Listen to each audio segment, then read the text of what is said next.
करंज नदीच्या पुराचा तडाखा पुंजावे आणि नागझरी पातलीपाड्यात शेतजमिनींचे मोठे नुकसान. अतिवृष्टीमुळे करंज नदीला आलेल्या प्रचंड पुराचा फटका डहाणू तालुक्यातील पुंजावे आणि नागझरी पातलीपाडा परिसरातील शेतकऱ्यांना बसलेला आहे.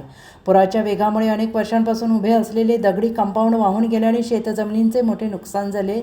पुंजावे गावच्या हद्दीत शंकर मंदिराजवळ चंद्रकांत ठक्कर यांच्या मालकीच्या शेतजमिनीभोवती सुमारे 60 मीटर लांबीचे पक्के दगडी कंपाऊंड पुराच्या पाण्याने पूर्णपणे वाहून गेलेलं आहे. तसेच पुराच्या तीव्र प्रवाहामुळे सुमारे 5 ते 6 गुंठे क्षेत्रामध्ये मोठा खड्डा पडल्याने शेतीचं मोठं नुकसान झालेलं आहे आणि त्यामुळे भविष्यात शेती करणं कठीण होण्याची भीती व्यक्त केली जाते आहे. त्यामुळे याचप्रमाणे नागझरी पातलीपाडा येथे करंज नदी लगत असणाऱ्या हसुबाई गोंदिया यांच्या मालकीच्या वाडीचे मोठे नुकसान झाले.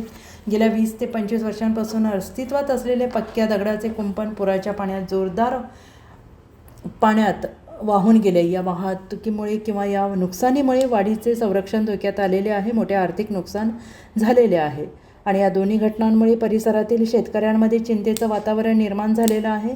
प्रशासनाने तातडीने पंचनामा करून नुकसानग्रस्तांना आर्थिक मदत द्यावी अशी मागणी शेतकऱ्यांकडून करण्यात येते आहे.